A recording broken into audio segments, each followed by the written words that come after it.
نوح علیہ السلام کا ایک بیٹا سام تھا۔ عرب اور بنی اسرائیل اسی کی طرف منسوب ہیں۔ اسی سام کے پوتوں سے ہود علیہ السلام پیدا ہوئے۔ ان کا نسب نامہ اس طرح ہے: ہود بن عبداللہ بن رباح بن جارود بن عامر بن اوس بن ارم بن سام بن نوح۔ ہود علیہ السلام کی قوم کو قوم عاد اور قوم ارم بھی کہا جاتا ہے، کیونکہ عاد اور ارم ہود علیہ السلام کے اجداد تھے۔ قوم ہود احقاف نامی ایک بستی میں آباد تھی، اور یہ بستی عمان اور حضرہ موت کے درمیان ریت کے ٹیلوں والے علاقے میں تھی۔ عربی میں احقاف ریت کے ٹیلوں کو کہتے ہیں۔ یہ علاقہ سمندر کے کنارے واقع تھا اور شہر کے نام سے پکارا جاتا تھا۔ قرآن مجید میں سورۃ الاحقاف آیت 21 میں اللہ تعالیٰ نے انہیں ان کی بستی کی طرف منسوب کرتے ہوئے مخاطب کیا ہے۔ وَاذْكُرْ أَخَا عَادٍ إِذْ أَنذَرَ قَوْمَهُ بِالْأَحْقَافِ۔ اور عاد کے بھائی کو یاد کرو جبکہ اس نے اپنی قوم کو احقاف میں ڈرایا۔ قوم عاد کے لوگ اپنی رہائش کے لیے خیمے پسند کرتے تھے۔ ان کے خیمے بہت مضبوط اور پختہ ہوتے تھے۔ یہ لوگ ان کو بڑی مہارت سے بناتے تھے، پھر ان پر فخر کرتے تھے۔ اللہ تعالیٰ سورۃ الفجر آیات 6 تا 8 میں فرماتے ہیں: أَلَمْ تَرَ كَيْفَ فَعَلَ رَبُّكَ بِعَادٍ إِرَمَ ذَاتِ الْعِمَادِ الَّتِي لَمْ يُخْلَقْ مِثْلُهَا فِي الْبِلَادِ۔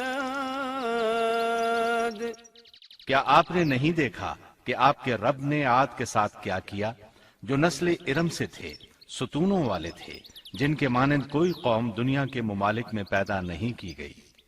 اللہ تعالیٰ نے ان کی کاریگری اور فن کی ایک مثال دی ہے کہ وہ ایسے خیموں میں آباد تھے جن کے ستون بہت مضبوط تھے، طاقتور تھے۔ ان لوگوں نے شہروں اور بستیوں کو ایسی کاریگری سے بنایا کہ ان کے متعلق عجیب و غریب روایات مشہور ہو گئیں۔ یہ نرم زمین میں خیمے بناتے تھے، اس کے ساتھ پہاڑوں میں محل بھی بناتے تھے۔ حالانکہ رہائش کے لیے زمین پر خیمے موجود تھے، گویا بیکار دولت اور وقت برباد کرتے، پھر اس پر فخر کرتے۔ شہروں میں جو راستے اور سڑکیں تھیں وہ بہت چوڑی تھیں۔ ان جیسے طویل اور قوی لوگ بعد میں پیدا نہیں ہوئے۔ کاریگری اور فنکاری میں یہ لوگ اس مقام تک پہنچے کہ پھر کوئی نہ پہنچ سکا۔ یہ لوگ عرب تھے اور عربی میں بات چیت کرتے تھے۔ ہود علیہ السلام بھی عربی تھے۔ اسماعیل علیہ السلام سے پہلے کے عرب باشندے عرب عاربہ کہلاتے ہیں۔ ان کے مشہور قبائل یہ ہیں: عاد، ثمود، جرہم، امیم، قحطان اور مدین وغیرہ۔ ابراہیم علیہ السلام کی اولاد میں اسماعیل علیہ السلام کے بعد آنے والے لوگ عرب مستعربہ کہلاتے ہیں۔ اسماعیل علیہ السلام عربی نہیں تھے، کنعانی تھے۔ جب ابراہیم علیہ السلام اسماعیل علیہ السلام کو مکہ معظمہ میں چھوڑ آئے اور اسماعیل علیہ السلام نے عربوں سے میل جول قائم کیا تو ان سے عربی سیکھ لی اور اس میں بہت مہارت پیدا کر لی، یہاں تک کہ آپ کو عرب کا فصیح کہا جانے لگا۔ اہل عرب میں فصاحت و بلاغت آپ ہی سے آئی۔ رسول اللہ صلی اللہ علیہ وسلم بھی اسی انداز میں فصیح و بلیغ عربی میں بات کرتے تھے۔ طوفان نوح کے بعد جب دوبارہ لوگوں کو پیدا کیا گیا تو وہ ایک مرتبہ پھر ان بستیوں میں رہنے کے لیے چلے گئے جہاں نوح علیہ السلام رہا کرتے تھے۔ نوح علیہ السلام شام کے شمال اور ترکی کے جنوبی علاقوں میں رہا کرتے تھے۔ لوگ یہاں آباد ہو گئے، پھر یہاں سے کچھ لوگ فلسطین اور شام کی طرف ہجرت کر گئے اور کچھ لوگ جزیرے کی طرف ہجرت کر گئے، اور قوم عاد جزیرے کے جنوب میں آ کر آباد ہو گئی۔ اس وقت تمام لوگ توحید پر تھے۔ طوفان کے ساتھ جب زمین پامال ہو گئی تو اس پر سوائے نوح علیہ السلام کی اولاد کے اور کوئی زندہ نہ رہا۔ یہ لوگ توحید پرست تھے، لیکن وقت کے ساتھ ساتھ قوم عاد آباد ہوئی اور شیطان نے ان کے دلوں میں وسوسہ ڈالا۔ اس طرح وہ شیطان کی عبادت کرنے لگے۔ چنانچہ قوم نوح کے بعد سب سے پہلے جس قوم نے بت پرستی اختیار کی وہ قوم عاد تھی۔ اس قوم کو اللہ تعالیٰ نے بہت ڈیل ڈول دیا تھا، وہ بہت طاقتور قوم تھی۔ مفسرین بیان کرتے ہیں کہ ان کے جسم بہت مضبوط اور ٹھوس تھے، قد بہت لمبے تھے، آدم علیہ السلام کا قد 60 ہاتھ تھا، اس قوم کا قد بھی قریباً اتنا ہی تھا۔ اس طرف سورۃ الاعراف آیت 69 میں اشارہ موجود ہے۔ اللہ تعالیٰ فرماتے ہیں واذكروا إذ جعلكم خلفاء من بعد قوم نوح وزادكم في الخلق بسطة فاذكروا آلاء الله لعلكم تفلحون۔ اور تم وہ حالت یاد کرو جب اللہ نے تمہیں قوم نوح کے بعد جانشین بنایا اور ڈیل ڈول میں تمہیں زیادہ پھیلاؤ دیا، سو تم اللہ کی نعمتوں کو زیادہ یاد کرو تاکہ تم فلاح پا جاؤ۔ ہود علیہ السلام کی زبانی اللہ تعالیٰ ان کی فنکاری کو بیان کرتے ہوئے فرماتے ہیں کہ ہود علیہ السلام نے ان سے کہا، کیا تم ایک ایک ٹیلے پر بطور کھیل نشان لگا رہے ہو؟ مطلب یہ کہ یہ لوگ پہاڑوں کی چوٹیوں پر محل تعمیر کرتے تھے۔ جب ان سے کہا جاتا کہ تم رہتے تو زمین پر ہو اور گھر پہاڑوں پر بناتے ہو، اس کی کیا وجہ ہے؟ اور تم اتنے مضبوط محل تعمیر کر رہے ہو، گویا ہمیشہ یہیں رہو گے۔ وہ لوگ دراصل ٹیلوں، گھاٹیوں، دروں اور پہاڑوں پر عمارات تعمیر کرتے تھے، اور ان کا مقصد ان میں رہنا نہیں تھا، بلکہ صرف کھیل کود کے لیے ایسا کرتے تھے۔ ہود علیہ السلام نے انہیں جھنجھوڑا کہ تم ایسا کام کیوں کرتے ہو جس کا کوئی مقصد نہیں، جس کام کے فضول ہونے میں کوئی شک نہیں۔ ہود علیہ السلام انہیں واعظ کرتے تھے، اے میری قوم، اللہ نے تمہیں بڑی قوت سے نوازا ہے۔ تمہاری طاقت کا عالم یہ ہے کہ جب تم کسی پر ہاتھ ڈالتے ہو تو ظلم کرتے ہو، کوئی شخص تمہارے سامنے آنا گوارا نہیں کرتا، لہذا اللہ سے ڈرو اور میری پیروی کرو۔ اس سے ڈرو جس نے ان چیزوں سے تمہاری مدد کی۔ اللہ تعالیٰ نے اپنی ہر طرح کی نعمت، مال، اسباب، اولاد، باغات، شہر، قوت، جسامت اور صنعت کاری سے تمہیں نوازا ہے، لہٰذا تم اللہ سے ڈرو اور میری اطاعت کرو۔ لیکن ان کی قوم نے کوئی اثر نہ لیا، نہ ان پر ایمان لائی، الٹا لگی تکبر کرنے، اللہ کی حمد کی بجائے اس کی ناشکری کرنے لگی۔ اور تکبر کے بارے میں بات یہ ہے کہ جب سے ابلیس نے اس کو اختیار کیا، یہ اس وقت سے آزمائش بن چکا ہے۔ اللہ تعالیٰ سورہ حامیم السجدہ آیت 15 میں فرماتے ہیں، فَأَمَّا عَادٌ فَاسْتَكْبَرُوا فِي الْأَرْضِ بِغَيْرِ الْحَقِّ وَقَالُوا مَنْ أَشَدُّ مِنَّا قُوَّةً أَوَلَمْ يَرَوْا أَنَّ اللَّهَ الَّذِي خَلَقَهُمْ هُوَ أَشَدُّ مِنْهُمْ قُوَّةً۔ پس قوم عاد نے تو بے وجہ زمین میں سرکشی شروع کر دی اور کہنے لگے کہ ہم سے زوراور کون ہے؟ کیا انہیں یہ نظر نہ آیا کہ جس اللہ نے انہیں پیدا کیا ہے وہ ان سے بہت ہی زیادہ زوراور ہے؟ جب یہ لوگ اپنی سرکشی اور کفر میں حد سے بڑھ گئے، تب اللہ تعالیٰ نے ہود علیہ السلام کو ان کی طرف بھیجا۔ انہوں نے انہیں اللہ کی طرف بلایا اور کہا، اے میری قوم، اللہ کی عبادت کرو، اس کے سوا تمہارا کوئی معبود نہیں۔ کیا تم ڈرتے نہیں؟